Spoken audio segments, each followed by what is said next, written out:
direct avec Grégory Joron, secrétaire général Unité SGP Police. Bonjour, merci d'être en direct avec Bonjour. nous.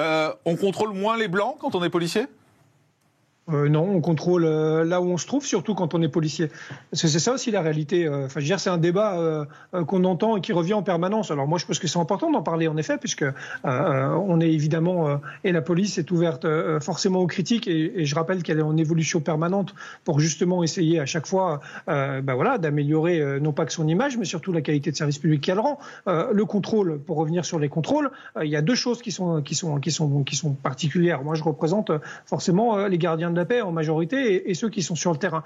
Il faut savoir que malheureusement, l'outil du contrôle d'identité, aujourd'hui, c'est un élément d'évaluation du gardien de la paix et du fonctionnaire de police. Je pense que c'est déjà la première chose qu'on doit peut-être changer en premier lieu. Et en second temps, dans un second temps, je rappelle simplement aussi que mes collègues, souvent, sont envoyés pour des contrôles d'identité dans des lieux donnés, notamment ceux qui sont soumis et dirigé entre guillemets par le procureur de la République, mais c'est souvent dans des endroits où, et c'est une réalité, il y a souvent des personnes qui sont issues de l'immigration plus que des personnes européennes. Quand vous travaillez à Saint-Denis, à Bobigny, ou que vous faites un contrôle à Châtelet en plein après-midi, c'est pas, on peut pas me faire ce procès-là, c'est pas raciste que de dire vous avez quand même pour le coup, plus de chances de contrôler des personnes qui sont issues de l'immigration subsaharienne que des personnes qui sont de souche européenne. Alors, Grégory Joron, on a entendu Louis Boyard, qui est un député de la République, donc encore une fois, sa parole a de l'importance.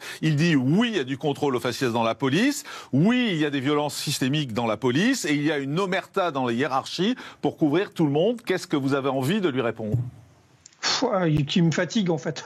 Honnêtement, je suis désolé, oui, c'est un député, donc sa parole est importante, mais mes collègues sont aussi des agents assermentés et leur parole est aussi importante. Et au-delà de ça, je rappelle que quand même 72% de la population fait confiance à la police, ce qui équivaut au niveau de la police des grandes démocraties européennes voisines, de l'Allemagne ou de l'Angleterre, qu'au globalement, rendre quelque chose de systémique dans une institution comme la police, je pense que c'est clairement dangereux comme discours politique.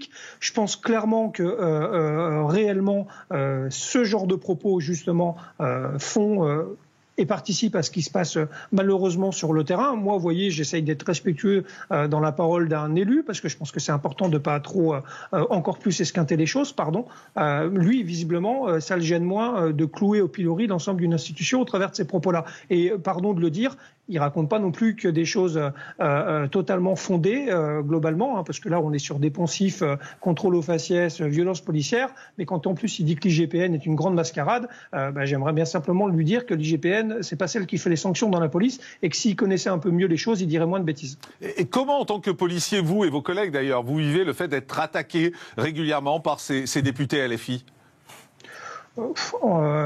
Alors forcément, cette défiance permanente, et d'ailleurs, pardon de le dire aussi, mais je fais un petit parallèle. Alors moi, je ne fais pas de politique et j'essaye de pas en faire de polémique. Je représente mes collègues, mais la réaction des collègues hier, c'est cette vidéo a été diffusée hier. Elle sort quand même le jour où ce même groupe parlementaire et ce même groupe politique vote le retour d'un des leurs accusé et coupable de violence conjugale. Pardon, mais enfin, je veux dire, balayez devant votre porte, s'il vous plaît. Arrêtez. Nous, on n'en fait pas des généralités. On ne dit pas que tous les députés et les filles cognent sur leur épouse, par exemple. Vous voyez, ça serait pas mal qu'ils s'appliquent les mêmes principes.